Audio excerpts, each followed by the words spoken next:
Welcome to Surviving Saturday, a podcast about finding hope in the midst of life's disappointments. We resonate with the powerlessness that Jesus' first followers experienced as they waited between his crucifixion on Friday and his rising on Sunday morning. We feel led to bring light and goodness into a world that aches and wonders when relief will come. Here you'll find no easy answers, just honest conversations about actual pain through the lens of a suffering God. I'm Wendy Osborne, a licensed counselor based in Charlotte, North Carolina. And I'm her husband, Chris, a counseling intern and family law mediator. Join us as we wait together for more.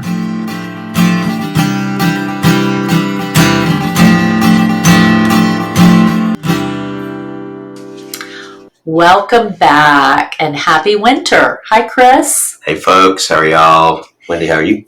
Good. This is our first Sunday without ice or snow in 3 weeks.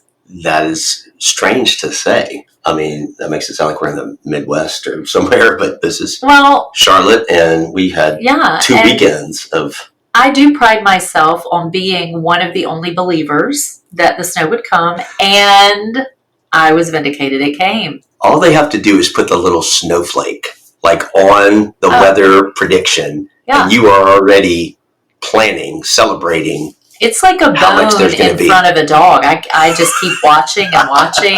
Yep. You are bought in, and then if it goes away, oh my gosh, that front went somewhere else or whatever. You're sort of already bought in, right? Yeah, I feel like they took our snow away, the weather people. And I'm the opposite. I'm like, I will believe it when I see the flakes, and maybe the flakes will fall, but will they accumulate? I'll see it. Well, we got what I understand is the largest snowfall we've had in Charlotte in 20 plus years. We remember the one from 2004. Yeah. They were saying was the previous one, because we talked about it, I think, another time, but we were able to make huge igloos, and our kids were making snowmen and forts and all. I just find snow falling to be magical. There's just something about it. I don't even really want to understand how it works because it just is like magic falling from the sky. See, the way my brain works is I want to somehow find a way to test that. They always tell us no two snowflakes are alike. And I'm like, there's no way in the world you could possibly know that, because you can't get a snowflake from like here and one falling in, say, Tibet at the same time. Yeah. You could never possibly compare. So I do wonder about the hard science on that claim. Yeah, but I do like to believe it. I'm sure there's something scientific behind it. And certainly none of them may be here, but that just fascinates me. I'm not going to, go on a quest to try to prove I found an identical snowflake, But it just that's where my brain goes. I like the different consistencies and capacity of snow. Like I could tell with the second snow that we had, there was less ice and sleety type stuff. But the second one was packable snow. Gorgeous snow. People were more sledding. And, yep. It was beautiful. And of course, this is all passe for our friends in the Northeast. Like, Yep. We live with it all the time. We hate stuff. Yep. But it was a beautiful experience. Yes. So the weekend of the ice, shortly before it started, I met with a few friends for a writing workshop. And one of the things we were talking about is the idea of if we ran into ourselves at a younger age. Ooh. Oh, wow. Isn't that fascinating? That is a very fascinating concept. I've found myself saying many times in recent years, and particularly in like some educational contexts, like in my practice of law, if I ran into my 30-year-old self, I don't know how well we get along. I think that guy would think I'm a little bit loopy out there. I look more like the people at that age that I thought were kind of bizarre. I didn't know how to understand them. Who would have their own law firm and grow their hair long and not all those things. And I'm now it's kind of, I think that'd be an interesting encounter. But what was it like for you? Where'd you go with that? Well, thank goodness we grow and we change. And the conversation and the writing prompt was very open ended.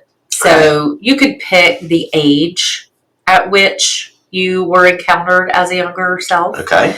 You could also decide if you ran into each other somewhere. One friend met her post-college self at a local bakery. They ran into each other at the cake display. Sweet. See what I did there? That was a good one. So I decided to encounter myself in my mid-20s. Okay. And I made it a coffee date. And so I'm going to read what I wrote as I was thinking about it. So this would have been, to place it in history, we would have been married and living in Charlotte, but no children yet. Okay.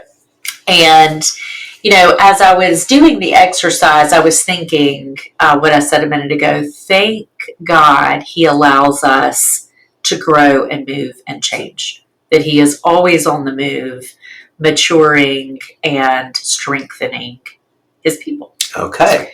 So this is from the perspective of me now, looking back at my, we're going to say, 25-year-old self. And you call it a poem. I mean, it looks like a poem, the way you've written it. It is. It is. Okay. I wrote it as a poem. Apparently, this was an internet trend that went around a few years ago. I met my younger self for coffee. Okay. I saw her and invited her to coffee. Somewhere we could get her favorite. Hot cocoa with a ridiculous amount of whipped cream and a single peppermint stick. I had watched her at church, trying so hard to be all they needed. She smiled, but I sensed there was more. I could almost feel the humidity of hidden tears in the air. The happy face seemed more for them than a genuine reflection of her insides. She so wanted to belong. I could see it in the way her eyes followed the ones they wanted, and in the way she avoided her own reflection. I could almost hear her cry, if I could just be them, I'd be okay. If I can just recreate a family with God in the middle, I'll finally feel peace. She seems surprised when I approach her with the proposition of a date. That's because she is always the one asking. She frets over what to wear. I can't wait to tell her she's beautiful all the time. We sit down in a corner booth, privacy with a sight of sunshine on our faces. She smiles to please. I speak to interject honesty. Life is hard. I can't go deeper or say much more, or she won't know what to do. There's no one to catch her from a fall like that, and she doesn't yet know how to stitch her pieces back together. I have the same questions she does, but my answers have changed. Mainly because they are mine to give, not notes born from others' expectations. They are unto freedom and a gritty hope. One day, she'll have those things too. Dang. If your mic weren't like attached to an arm attached to my desk, I'd say just drop it right now.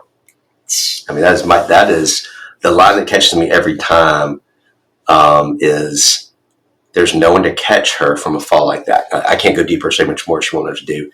There's no one to catch her from a fall like that, and she doesn't yet know how to stitch her pieces back together.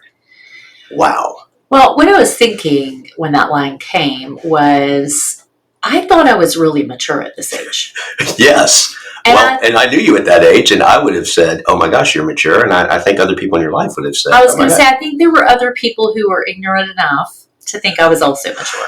What are you talking about? You're talking about the time frame when we're 27, 28, and we're, asked to, hey, lead this community group, be in charge of people. Mentor this couple, things that, how in the world were we supposed to know how to do? Yeah. And so that line, I can't go deeper or say much more than just telling her life is hard or she won't know what to do. At that age, my faith was still fairly simplistic. I wanted it to be very black and white, filled with lots of certainty. Yes. And so to grapple with life being harder than I had strategies to engage was way too scary. And see, it's funny, I haven't done the assignment yet, but in thinking about it, my first instinct was, oh my gosh, I would tell that guy, my 25-year-old self, your husband at the time, I'd tell him all this stuff to watch out for and to not get right. And the thing I recognized in a crushing way was he wouldn't have listened. If he could understand half of what I was saying, I don't think he would have taken it in and paid attention and said, oh, well, thank you for those helpful correctives. I will now change. He wouldn't have. He was like pretty certain that he had it figured out pretty much. Yeah. And he was on the right path. And so I could, I'm going to do this experiment at some point in time, but I'm like, it can't be this. I gave them all the wisdom and help them navigate and avoid all the pitfalls that were coming. I couldn't, and I don't think he would have been whatever, old man. You know nothing. Well, right, because don't you think we have to live life to learn how to live life faithfully?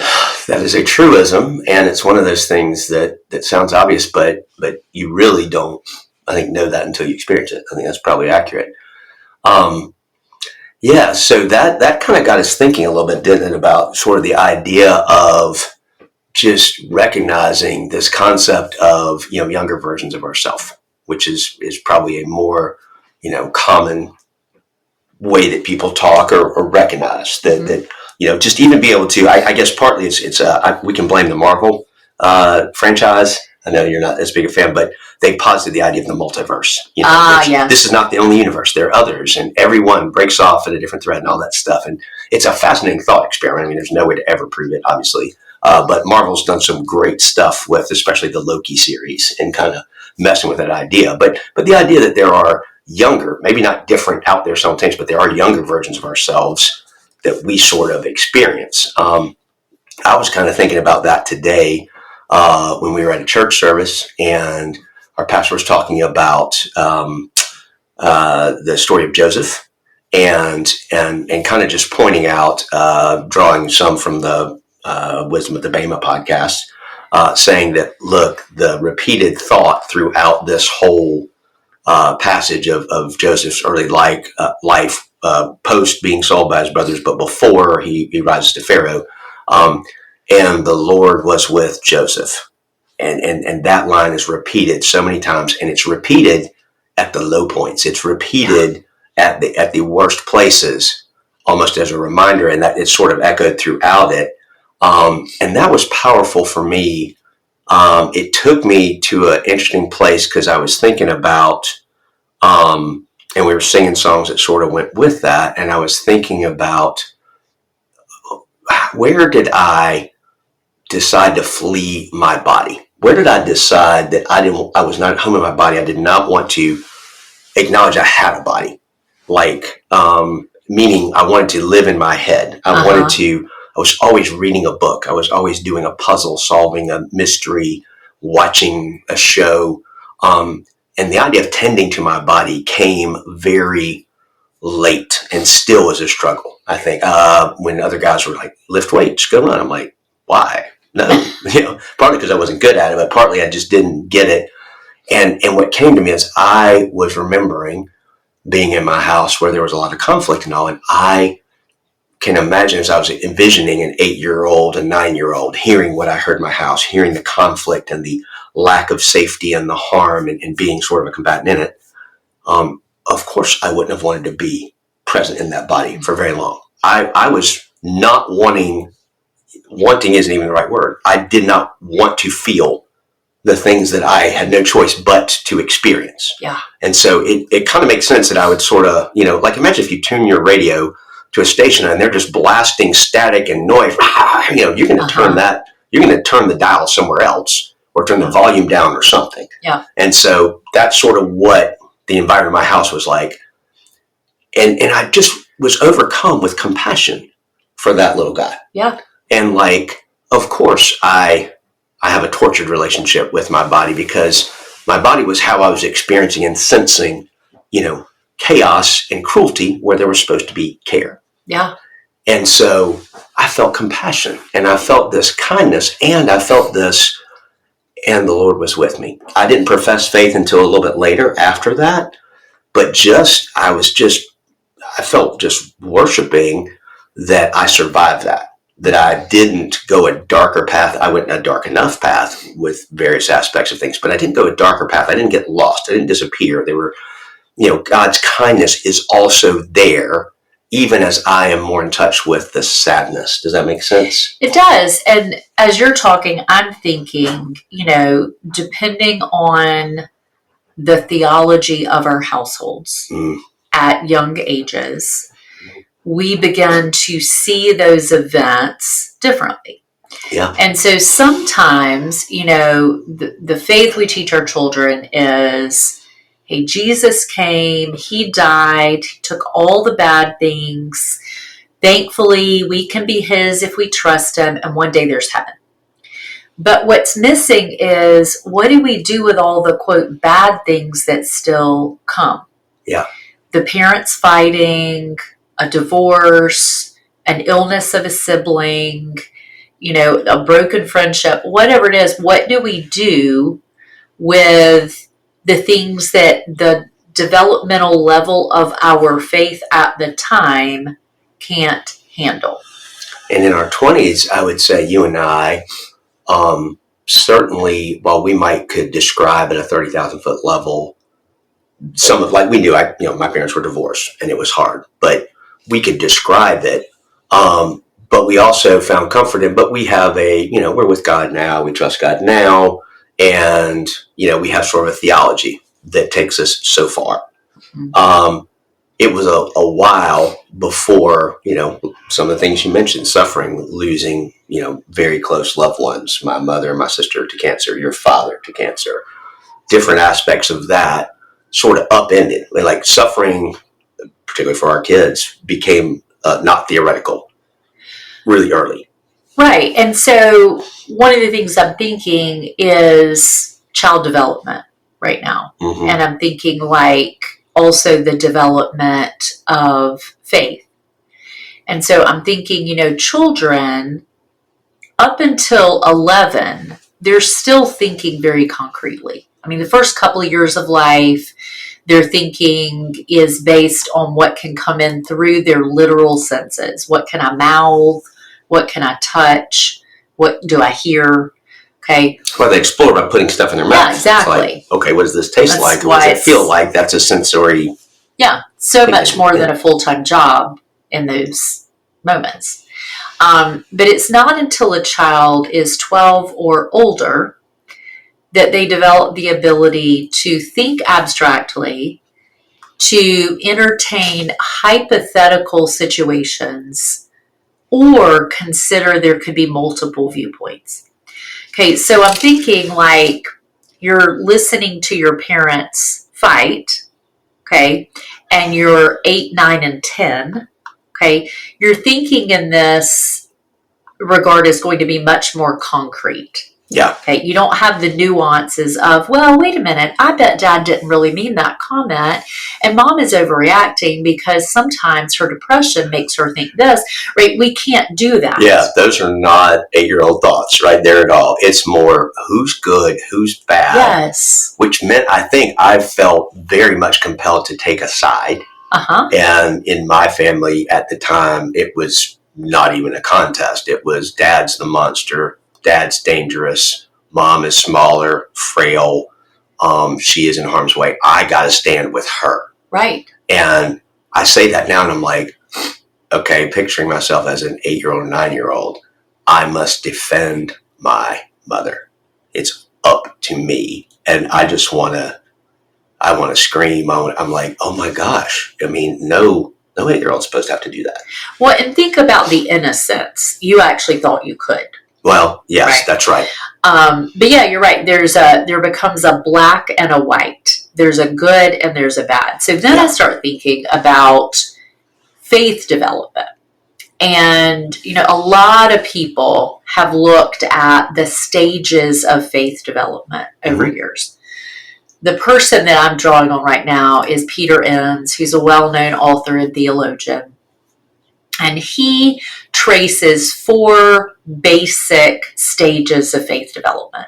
Not everybody's going to agree with him, but I do think he has some good things to say, especially here. So the first stage he would call simplicity. And that's going to be more that faith like a child. Well, it's probably that fits with the songs we teach kids at that age. Yeah.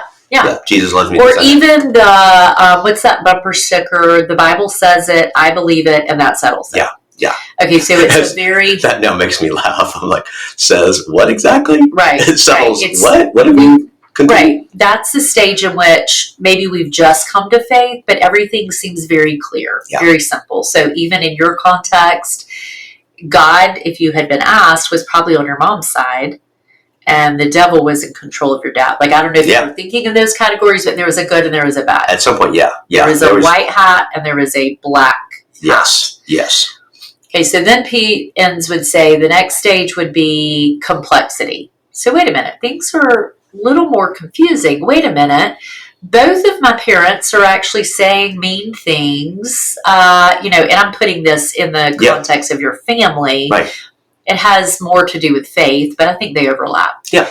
The next stage would be perplexity of, wait, this doesn't make sense. Okay, and I think that's where we ask the question like, but why did my parents have to divorce? Why did my sister have to get cancer? This doesn't make sense to me. Right. And I would say in the complexity stage was, well, wait, the person who was supposedly, good, the white hat, did harm in other ways. Okay. And then, what does the person with the black hat, the bad guy, what's their relationship to goodness though? Or are there things about them that might be good too? What do I do with that? Right. And I think at first glance, it can feel as if a person at this stage has gone backwards. Yeah. They're not willing to cling to the certainty of, but it's this and not that. So they're more in a place of, this is super confusing. Yeah. And then the final stage, as Pete Enns would put it, is the state of harmony. Now, can you say first more, how would you distinguish between complexity and perplexity? I love that those are two different words, but what's your take on it? I think complexity is we are saying this is really complicated. It's not a single issue question. Right. There's all these layers to it. And then perplexity is a little added on, and I don't know how to reconcile. These don't really make sense. Yeah, like in complexity, I'm probably the person, or me in this case, is still looking for answers, trying to make sense of it. Perplexity is getting to the point of going, I can't make sense of this. Right. This is beyond my comprehension, but there are these multiple things that are true, and they are colliding with one another. And I don't think I'm going to be able to reconcile them, and I'm acutely aware of that. Right. Like to say to the young father who's been diagnosed with cancer that God works all things together for the good of those who love him is lost on him. That does not bring him closer to the care of Jesus. He is living, as is his family, an incredibly perplexing situation, which to me does not make sense. And you can add to that list, I mean, a relationship ending, or somebody having had an affair, or all kinds of things that are basically, wait a minute, I thought I was following God.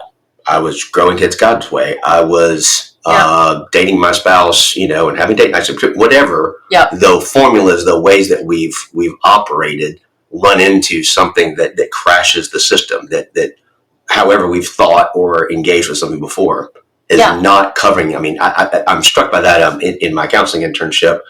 That's where I'm meeting couples in particular that I'm working with. They've had one couple I've worked with said they never fought for 20 years. And they were like, they always thought that was great, but and there is a greatness in it. There's a goodness in it, but they realized this disruptive event happens, and they realized they've actually not been bringing real hurts for 20 years. And they all of a sudden kind of get triggered by one thing. And then they're like, wait a minute, there's more in here. I've got hurt that I was feeling on the way, but I stayed really far away from it. And thinking I'm doing a great thing and being selfish. And they were, Christian and it was somewhat our story as well. And so all of a sudden, it's almost like the scene of, the scales fall from your eyes or whatever it is. Now they're seeing how I see how I got here, but I can't operate the same way anymore. Now now this thing has happened. And to clarify, our story was never that we didn't argue. No, we're way too passionate. No, it's the opposite. That's what I mentioned to this couple. I'm like, we were the opposite. We were combustible. Nobody saw it in public, but we, experienced deep conflict.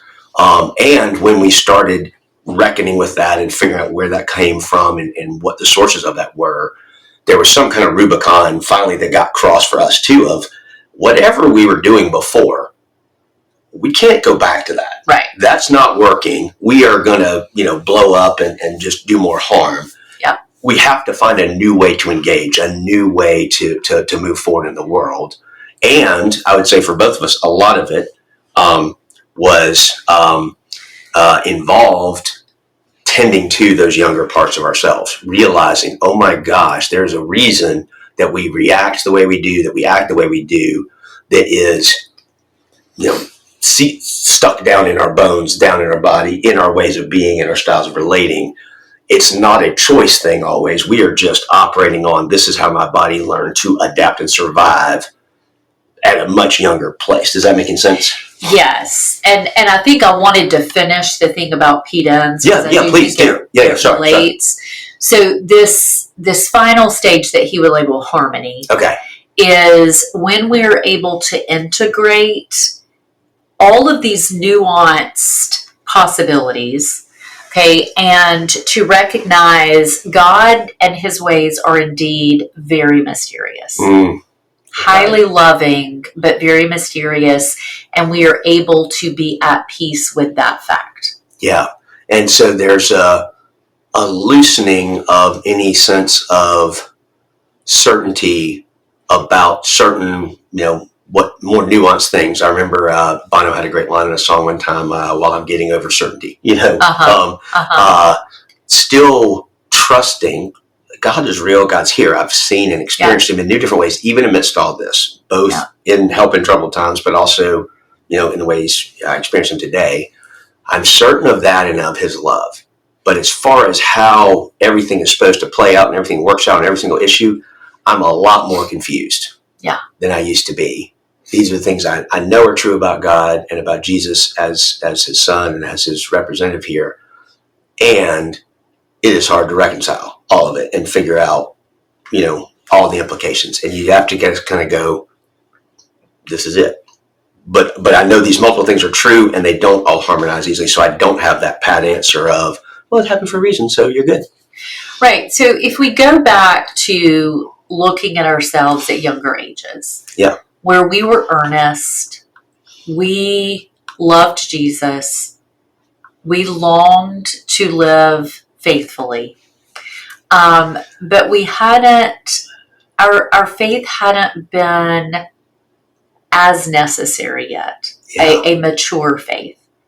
We were still able to keep things under the wrap of certainty. Yeah. And somewhat, I don't want to say naive, but untested sense of faith. Yes. And it kind of ties in with another aspect of growth and development, doesn't it? Where, and this is kind of a newer concept for me, but maybe you can speak to it more, but when we experience these things that were harmful, whether it was neglect, abandonment, discord, whatever, and everybody's may not have been extreme as mine, and some people's is way more extreme than mine. But whatever we experienced, if we had this traumatic experience, this I don't have a caregiver, I'm not safe, there's nothing but chaos and all that. Those memories, if we, as those sensory intake children, looking at things concretely, taking with all our senses, if we absorbed and were aware of all that information, of the horror of what was happening, particularly those people who were sexually abused, physically abused by parents in some way, you can't take all that sensation in. You can't make sense of that. The rational, stuff is not there. The rational parts of the brain aren't there yet, and that sensory overload. For that reason, isn't it true? Those memories are still in there, but they're fragmented. They're not tied together. You might have, some people have a smell memory or a sight memory or a sound memory, but there's nothing that integrates them together. And that's, how can that show up kind of in an adult life? Well, I mean, for starters, I think, children's psyches will generally disallow them turning against their caregiver. Oh, yeah. So, because they're dependent, Yeah. they literally will not survive without a caretaker. Yeah. And so oftentimes they will not see the story for the horrid, tragic thing that it is. Okay, Yeah. so they will minimize it. This is where the concrete thinking, the immature magical thinking comes into place. Well, but I did have too much sugar, and that always makes Dad mad. And so he didn't mean to hit me, but he did. Okay, so children begin to make the excuses. And partly there's a loyalty there, Yeah. But it's a natural instinct. They don't want to. I sat with a woman recently who said basically their family had moved like 9 times before they were in 7th grade. And they had never gotten a chance to make any friends at all. A lot of instability. Mom and dad both had mental issues or drug issues. And as a 7th grader, they finally spoke up and said, I don't know what y'all are going to do if y'all are going to, but I'm not moving anymore. We're here. They were near some grandparents and they felt safe. And they sort of crossed a threshold where they were able to say, I'm not okay with this, and there's something I can do about it. Well, yeah, I mean, they're in that stage of abstract thought, and they can entertain. There could be multiple viewpoints. And they could see there's another pathway to care. Yeah. But the point of all of that is that, traumatic memories are fragmented. They're kind of cast aside, or they're in there in different places in the brain. And if you don't have, this is Bessel van der Kolk, which a lot of people have read, Body Keeps the Score. If you don't have a wise caregiver to help you go through these hard, sad, difficult things, then they stay fragmented. If you have care, and we say that a lot to parents that we work with, hey, if you've experienced trauma and difficulty, but you're on it and you're with your kids, they're going to have a chance to be okay. Doesn't mean they're not harmed by it, but you can help them make sense of it and integrate the memory, and you are showing care. I heard another horrible story this week of somebody witnessing a terrible tragedy in their house, and there was no speaking of it afterwards. Yeah. And that just is horrible. No human in this world is going to escape childhood without at least a lowercase t traumatic event. Exactly. Nobody. Yeah. But no, that doesn't have to have the final word. Exactly. We just need kind care following the event or years later engaging the event. And that's where it comes to what the work we do in the counseling room then, and that we've had to do in our own healing journey that was really one of the biggest difference makers, was revisiting those scenes of harm, revisiting those places where a younger self experienced cruelty when there should have been care, or aloneness when there should have been comfort and companionship. And it's not just being able to identify, oh, yes, that happened. Let me tell you that it happened at a very abstract level, but rather connecting with that younger self experience. I feel like that's what I was doing a little bit this morning. It's happened more often in the therapy segment this morning. It happened in worship, where I was just connected to my younger self and realizing, God was there, but boy, how scared I was. Boy, how alone I felt. Boy, how confusing that had to be. And that this was the whole tone and tenor of my house, 2nd through 5th grade. I remember some happy and good times at other people's houses. I got almost nothing of that in my own house, but I have these conflict things. And just being able to go there and let myself feel that sadness, because I've spent a lot of life, staving it off, autonomically going somewhere else, checking out, whatever. And you were saying it was powerful for you also. Well, the way the prayer was playing out today. Well, the way the prayer is playing out, yeah. But first I want to say this, like the way that we get from the childhood experience, and look, it could be as simple as my 5th grade teacher didn't like me and the year was really difficult. Yeah. Okay. They can be more minor stories. Sure. But the way you get from there to a tried and true, tested faith, again, back to the poem, is we get closer to the Jesus of the crucifixion, the Jesus who suffered, than we race to the Jesus of the resurrected body. Because as close as I could get to my suffering is as close as I will truly be willing to get to him in his suffering. And therefore, let that withness impact me. Yeah. So keep going. One of the things that our pastor was doing today, and I think this is what you were just referring to that was very powerful, is when he read those passages in the story of Joseph, and he said, and God was with Joseph. He was also talking about the world today and the division that we feel. But where are you seeing that? What are you talking about? And so the idea being we want it to be an us and a them and a God's people and the other people. Yeah. And he was saying this is for the people created by God. But what he did is he stood up at the pulpit and he just kept saying, he is with you. He is with you. He is with you. Mm. And it felt like somebody was singing over me. Yes. And it had such a calming effect, especially when he was saying the times that this is said in the story of Joseph are the dark times. Yeah. Was God with him when he was like the it man? Well, yeah.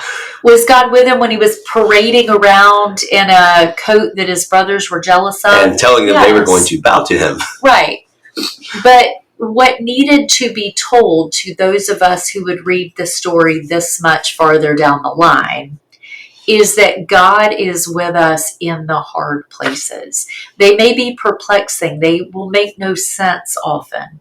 But will I venture to believe that the God of the crucifixion, that the theology of suffering, the God who is the author of that, is with me in this time of pain in my own life. And so to bring that back around to this idea then of caring for meeting our younger self, caring for our younger self, am I getting this right? Because I'm newer to this than you, but it's not only, God is with me now as I face trouble present day, but it's a way of looking at, there was a time in the past where I, my 8-year-old self faced this, what his suffering, what his difficulty was.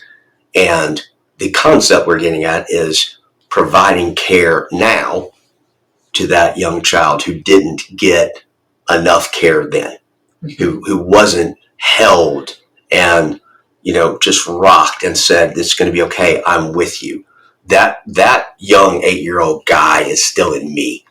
And there are times, you would probably be the best witness of this. He shows up, would you say, doesn't he? Yeah. Where it's not, you wouldn't say, oh, there's an 8-year-old, but I am operating out of a different state of being, a younger self. I mean, Allender says, how old are you? You have that many years, and more versions of yourself in you. They're in you. And it's not like they're multiple personalities. It's not that. It's the same you. But your body bears the scars and wounds of what you experienced at 8, at 12, at 15. And also the beautiful things. And the beautiful, yes. It's the a broken constellation. And the beautiful. Yes, because I look at my young self and aspects of my personality and how I am, and the fact that I'm becoming a counselor, that I can trace to also to that same house, to that same environment where I learned skills, where I learned to attune to people's feelings, in a certain way. But so the idea then being not just to describe, I had these bad things. I had somebody come in and just describe recently, it's actually the person who talked about 7th grade and staying, we're not moving anymore.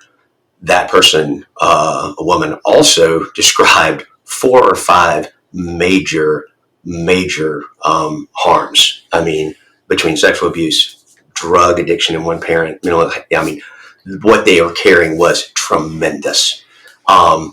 And they can describe it, but no, they haven't gone near letting themselves feel the pain of that. And kind of what we were saying is, how could you? It's so much. Because I think it requires a very sophisticated level of thinking to be able to entertain that God would chose to be present at a time like that, and quite frankly, still let the event happen. Yes. Okay. It's perplexing. Yes. It doesn't make sense.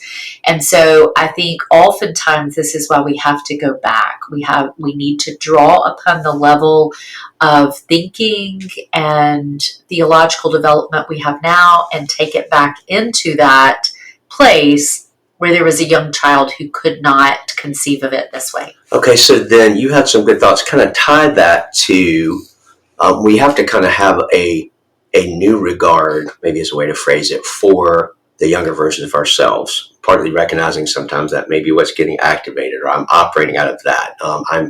If I stop and say, how young do I feel right now? That's a strange question, but it actually is a helpful question because I can tell the difference between that and, how I sit here now. Pretty calm, regulated, aware of a lot of things, certain of far less, but also trusting God. How do you tie that to kind of how a parent-child relationship, tends to change? How does that reflected in our relationship with God as Father? Well, I mean, the first thing that came to mind is when you said, how old do I feel right now? And then you started transitioning into parenting. I'm thinking of some of the hardest interactions with one of our children when they were a teenager. Ooh. And I would essentially either visibly or inside my head be rolling my eyes. Okay, at that point we are peers fighting for power. Oh, good way to put it. You would not have had that thought at the time. I was not an adult. No, I was very much a teenager. I was very much 16 myself. Well, we'll see if you do. Well, yeah, you'll watch me. Okay, oh right. My gosh. So you got two teenagers then. Yeah. But yeah, when I think of parent and child relationships, our children now in their 20s, one being almost 30, they relate to us in very different ways and need us for very different things than they did when they were 3, 5, and 7. That is right. If they were still coming up to us and saying, Daddy, I'm hungry, feed me, like they did at 5 and 6 when it was perfectly right. If they were still doing that now, we would identify that as a problem for them. And if we were trying to treat them that way, also, here, let me cut up your food for you, 20 Well, but I think it can look more subtle. It can look like, I want you to be me, okay? And imitation would be a very young skill. Okay, this is like younger than 10. I want to be whatever you want me to be, Mom, so that you'll be happy with me and I'll get rewards and not consequences. Oh, yeah. Yes. Okay. They left that kind of thinking behind a while ago. Right. So it's not even just the laughable, like, Mom, come tuck me in. It may look more like, I can't make a decision about my job, and so I have to call you constantly to ask, or, just something that's a little more subtle.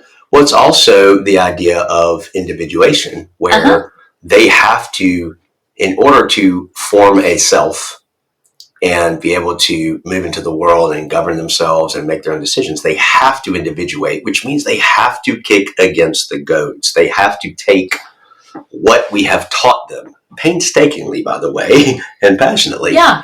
They have to take that and reject it in a sense to some degree, and it looks different for different... To form it into their own thinking. Yes. So they have ownership. Yes. So they're not just following, they're actually leading their own lives. And that part is painful because I don't know about you, but I tend to think, hey, look, I am presenting to you a very thoughtful, nuanced, considered version of Christianity. I've thought through all the difficult things. I've stuck it to the man of all the stuffy people who can only sing in pews and wear choir robes. Look at us. We've kicked all that form and all that rigorousness and traditionalism. We kicked it to the curb.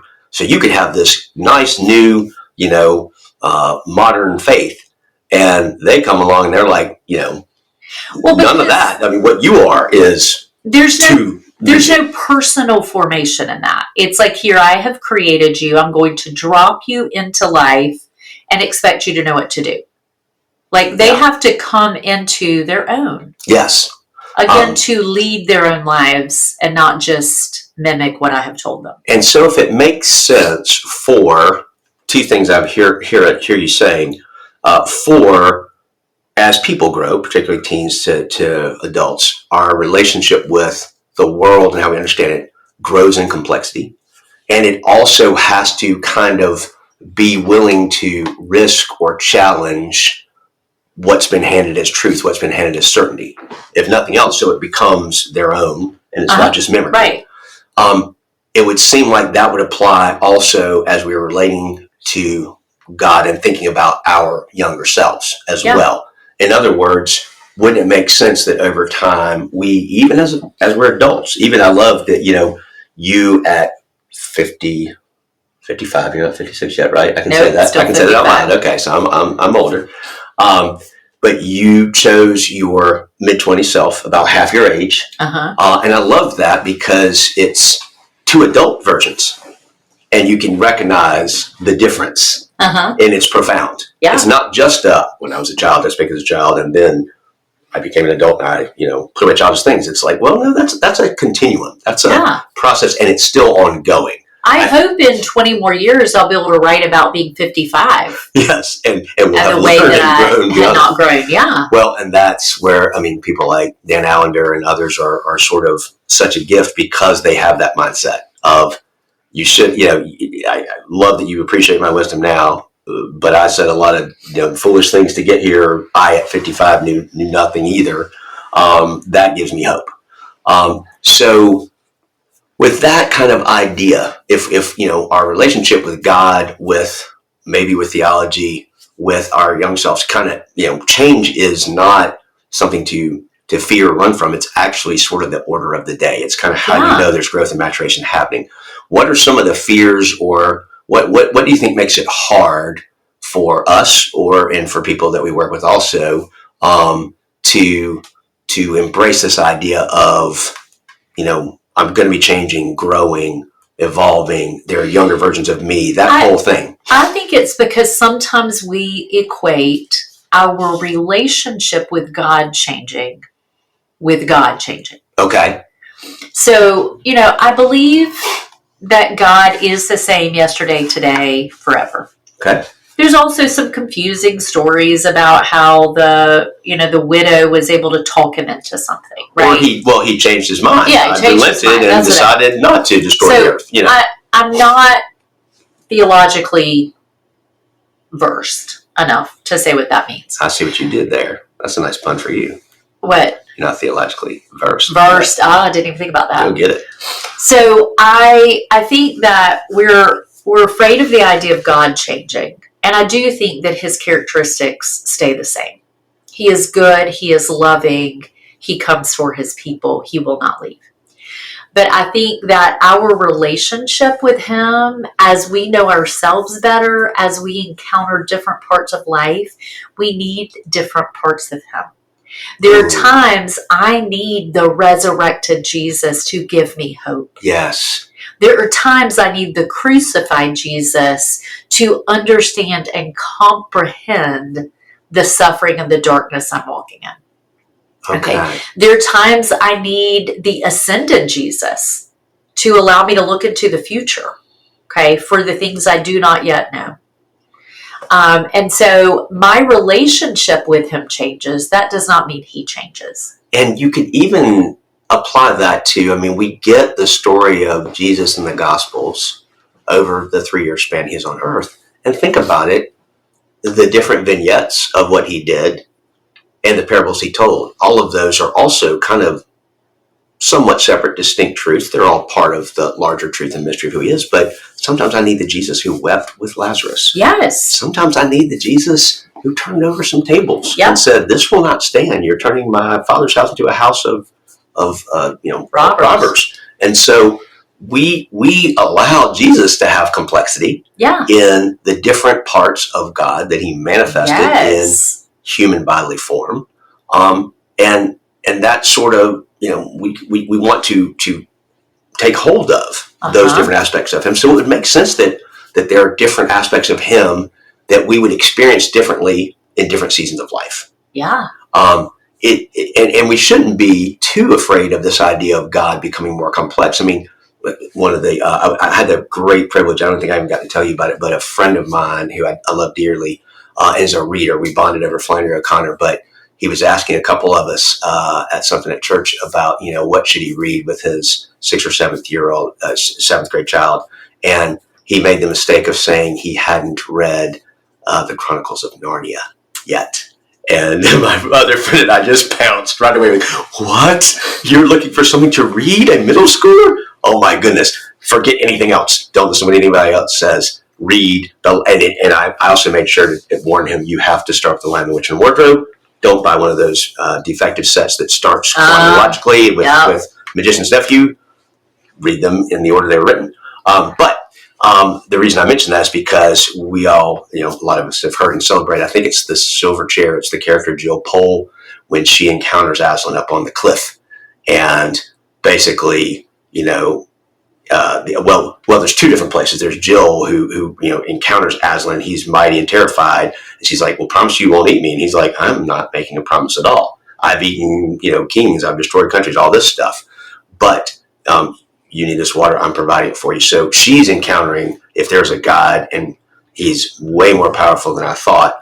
But the even more iconic scene is in Lion, Witch, and Wardrobe, where the Pevensey kids are learning from Mr. and Mrs. Beaver about Aslan. And they say, is he safe? Oh no, who's saying about safe? But he is good. Right there's a moving of complexity. The way Aslan is depicted, he gets the claws out. He has power. He's also so gentle. They also can rest in his fur. Does that make sense? Yeah, it depends on what's needed. Yes. Yeah. And I think we were talking about this in the last episode.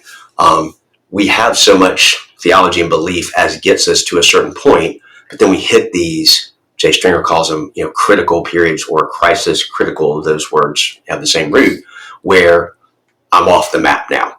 I had the map, it got me to here, and now I'm lost. The wilderness, or I'm in so much pain, I can't think, I don't feel, or whatever. And so those are those times of, either you can try to keep fitting it into your more primitive sort of not very nuanced, black and white understanding, or your concept of God has to expand somehow. Or you conclude, I guess he's cruel, he's against me. And there are Psalms where the psalmist is saying, are you cruel? Are you asleep at the wheel? What's going on? Yeah. So the wrestling is good. And but what can come out of it is that witness, like you said, with Mike pronouncing, he is with you, he is with you. And we only through living, and it'd be something to tell our 25 or 30-year-old selves, you will meet God. It's not going to happen where you think. It's not going to happen the way you think. But I can tell you this, God's real because I've met him and I've experienced him. And we were talking about this in a Sunday school class this morning in ways sometimes that don't have any words to actually explain how I knew God was with me and his comfort was real and visceral. Yep. Does that make sense to you? Yeah, it does. So thinking here as we've wrapped up a conversation that I've enjoyed, we've been on a bit of a meandering path. So how would you sum up what we're wanting people to most hear? Well, I was going to kind of tie it back to, so we were talking about we're afraid of God becoming more complex. I think we also, have a difficult relationship with the idea of our own concept of ourself changing. Like that's what I was just talking about a minute ago of I've got my map, it gets me to this part of the world. I think, at least for me, I've held on to I am this way. I see myself a certain way. I want not only the world to work a certain way, God to work a certain way, but I want to be regarded a certain way. Does that make sense? I think that's been some of the harder things for me to let go of, are aspects of my personality or style of relating that I'm like, I'm just this kind of person. Or, of course I did that because I can look at things, I can understand, as I said with clients, why it's hard to consider change. Because there's a sense of, wait, if I don't get to operate the way I have as myself, if I don't get to do the things I do, who am I? Who am I? Okay, so it's like a loss of identity? Yes, it's an identity thing. And what kinds of things are you thinking of that are hard to grow past, move away from? I think for me, like the dependence on, so in that home where I was, where there was a lot of fighting and arguing, and I jumped into it, and I had the opportunity, as I've talked about in other episodes, to speak into it and sort of bring a pause or a detente or something. I put all my eggs in the I'm smart, I'm capable, I'm articulate, I will talk my way, I will argue my way out of any situation. And that got me really far in life. I got a lot of success in school and being a lawyer and things like that from that tool, which I'm still grateful for that tool. I never want to be a not good communicator, but I ran into situations my words could not fix, or pain that my words cannot express, that sort of thing. And so I'm literally in this process of becoming, even I'm saying, this after talking for 2 minutes straight, but less of that protective, less of that strategy that I think is going to make me safe, and more room for God to just be with and in me. Okay, so you're entrusting yourself to a position where people may not listen to you, understand you, learn from you, whatever it might be, convinced by you. Yeah, I even feel something, a young self of mine rising up when you say people might not understand you. I'm like, oh, hell no. That's like, I crave, would you say that? I crave being understood so much. Even if I've done something wrong or bad, I like, let me explain, or I won't do it again. Being able to become content with being misunderstood. And it's really hard too, because I'm a teacher by trade. I'm an educator also, and a lawyer. I have to be understood or I have no job. But I have to sometimes be okay being misunderstood. And that's been a journey. And that's what you're saying you're growing into. Yes. But it's hard to let that, that outer covering, that outfit fall away. Yes. And that's where God being with me, the sense of God with me, present, but also past, is helpful. Because what I've learned to do, instead of chide myself for, here I go, explaining, arguing, trying to be understood again, and shaming myself over it, I am more in touch with, wait, who was the kid that had to adopt that as their way of finding hope, meaning, significance, whatever, of distinguishing themselves, of being seen? What did he experience? Why did it make sense that he would pick up those things? What would you say? I mean, there are things that you picked up as well in the family you grew up in. What are things you've had to learn to recognize and bless for what they did for you to get you so far, but to let them go so that God could actually inhabit you? I think I would say the self-protection that comes through isolation. To instead move into community even when I'm not sure if it's trustworthy. Oh, yeah. But so that I can love and risk being loved. But that's a place that I very much need him. Yeah, because one of the things you learned is like, if I can't play this game and win, I just won't play. Yeah. Okay. So for you to stay engaged. And playing the game meaning do the things to get connection that may not be good. So without saying. So did I answer your question of how we'd wrap this up, what we want people to take away? Why don't you do that? Well, I'm just thinking that, it's been a really good conversation, and people may be feeling the many different places we stopped along the way. And so I think I'm wanting people to hear that in the incredibly complicated lives we live, in the midst of a very perplexing world, good word, especially right now, that God is here and God is good and God will not leave. And that we have to lean into the mystery that we will not understand, but that we will trust. And I'm thinking of earlier, you mentioned, before we got on this recording, you mentioned Mother Teresa, the time that is pretty famous. She was asked to pray for someone to have clarity. And her response was challenging. She said, I will not pray for you to have clarity, for clarity is the crutch for the Christian. I've never had it, so I will not pray for that, but I will pray that you will trust God. And that's in the mystery. That's in the perplexing nature of life. And so may we all be able to look toward heaven with eyes and hearts that trust when we have no answers.